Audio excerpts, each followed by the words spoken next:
Christopher Nolan's next movie is the Odyssey. But before it became one of Hollywood's biggest films, it was already one of the greatest stories ever told. Our story begins around 1200 BC, during the Late Bronze Age, when kingdoms ruled the Greek world and the Aegean Sea was their highway. After 10 years of war, the Greeks finally captured the city of Troy, ending one of the most famous conflicts. Their secret weapon? A giant wooden horse. The Trojans brought it inside their city, which turned out to be the worst security decision in history. The mastermind behind the plan was Odysseus, King of Ithaca, brilliant, fearless, and occasionally a little too confident. With the war finally over, Odysseus set sail for home. It should have taken weeks. Instead, it took 10 years. Why? Because the sea god Poseidon wasn't exactly his biggest fan. And upsetting the god of the ocean is rarely a smart travel strategy. Soon, Odysseus found a mysterious cave. His crew wanted to leave. Odysseus wanted to investigate. History suggests they should have listened to the crew.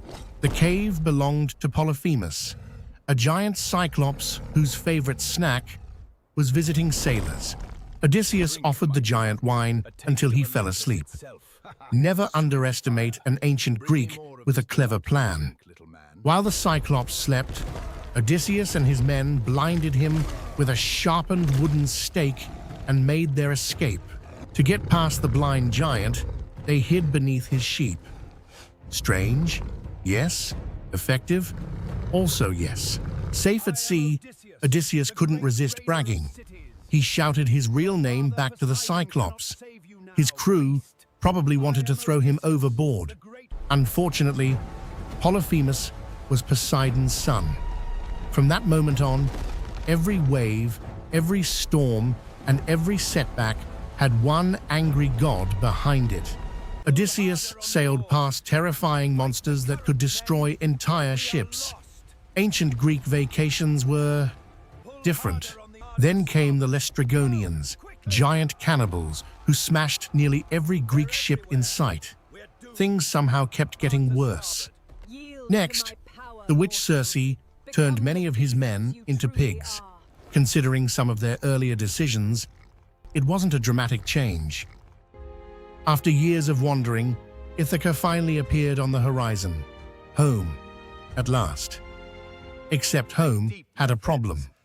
Dozens of arrogant nobles had taken over his palace, eaten his food, and were trying to marry his wife.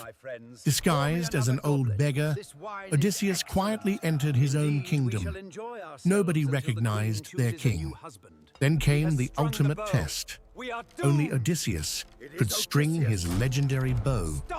The disguise was over. What followed was less of a negotiation and more of a very one-sided palace cleanup. Around the 8th century BC, the poet Homer turned this legendary journey into the Odyssey, one of the greatest epics in history. For nearly 3,000 years, the Odyssey has inspired books, films, and now Christopher Nolan's next movie. And it all reminds us of one simple lesson. If you escape a giant monster, maybe don't yell your name before sailing away.